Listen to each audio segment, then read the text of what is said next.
Well, I finished my 2017 list. It took pretty much almost a whole year here. We're in the middle of November, so I got all the books. I pulled all the ones that have previously been crossed off. I don't think I did videos for all of them. One of my first videos, I think where I actually spoke, was Tales of Suspense book. But anyway, this is just the order I wrote them in. There's no other order in this, but I got Fantastic Four, King Size Special number 6. Aside from I love the Kirby cover, it's the first appearance of Annalise, and I believe Franklin Richards is born in this issue as well, so it's just one of my favorites. Great book. Next is a good story. I love the cover, and in the newer movie they kind of gave a little bit of an homage to this, but it's Amazing Spider-Man 33. Very well written. It's a very simple story. I love especially the way the water was drawn on this cover. It looks extremely real, like liquid. Next one is a kind of a quirky one, Marvel Premiere number 28.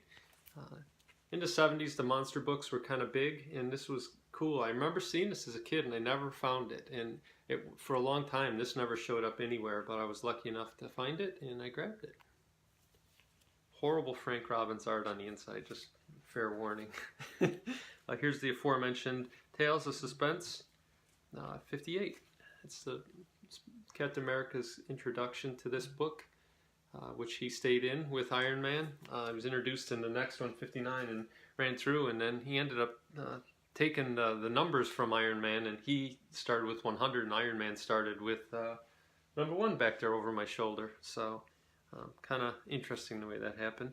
Next one is one of, I'm not a huge DC fan, but one of my favorite characters is always Red Tornado, and this is Justice League 64. It's his Silver Age appearance, I guess.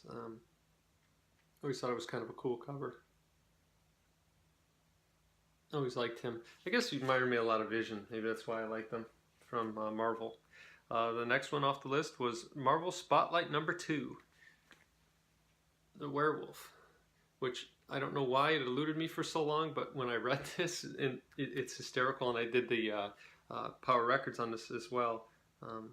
His name is Jack Russell, like the Terrier, so I don't know why that I never noticed that before then, but it just made me laugh when I read that again. The next one is just a really cool Hulk cover. I love Kang. He's one of my favorite characters, and it is Hulk 135.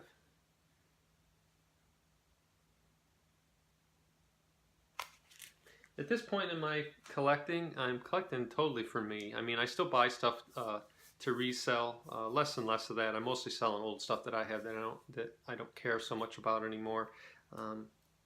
But one thing I did notice when I was doing this is I almost started letting the completist in me back out. I have him safely shoved away in a corner of my brain, extremely unhealthy, I'm sure. But I can't let him out again, or I'll end up with another 30 long boxes to get rid of. But anyway, this is Miss Marvel 19. I love the action on this cover. The Supreme Intelligence in the background. You can see that the walls are starting to crack. Marvel's trying to save her. And it's a Ronin's boot, if I remember correctly. But it's one that I never got, and I always wanted to get it, so it's a pretty cool book. It's really horrible hairstyle, right? It's like that. I think it was Dorothy Hamill in the Olympics is what that's modeled after.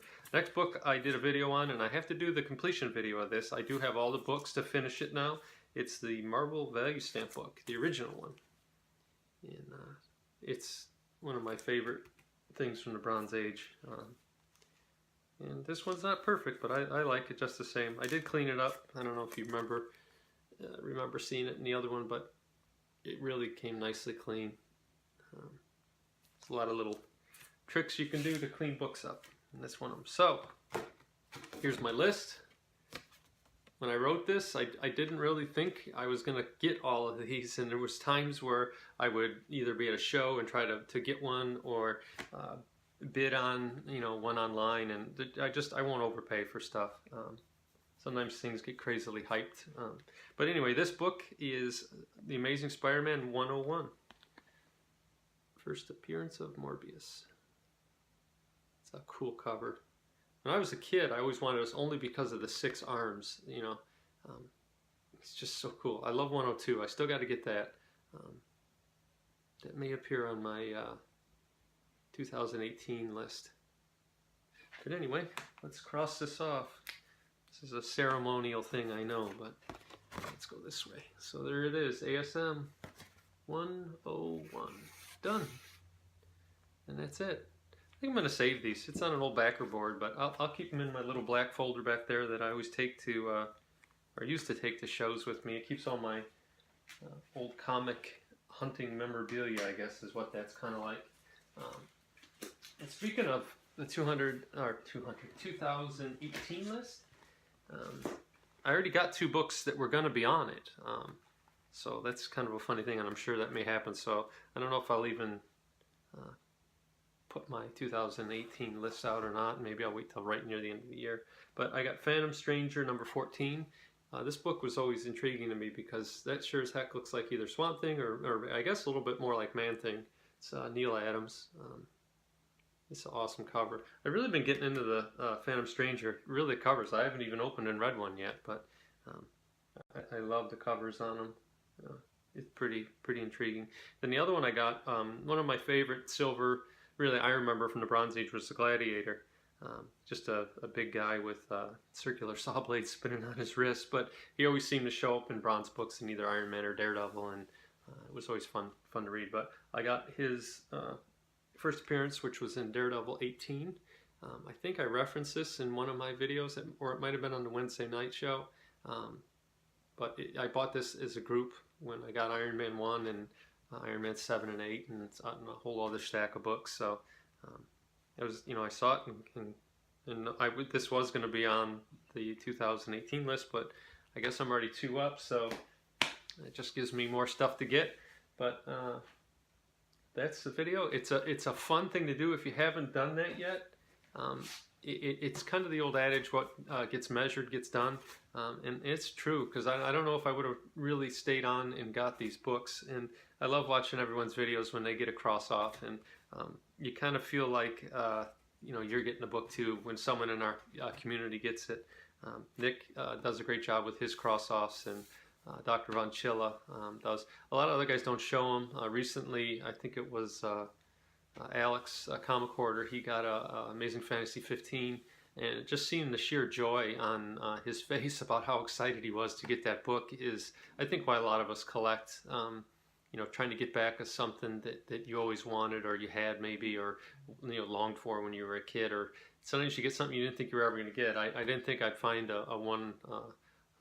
Amazing Spider-Man 101 in that good a shape, and the hardest one for me to get was the Marvel Spotlight 2, because they always had those little staple wear marks, because it's a square bound book and the staples are on the inside cover. So you know, that one just popped up, and I grabbed it, so real happy.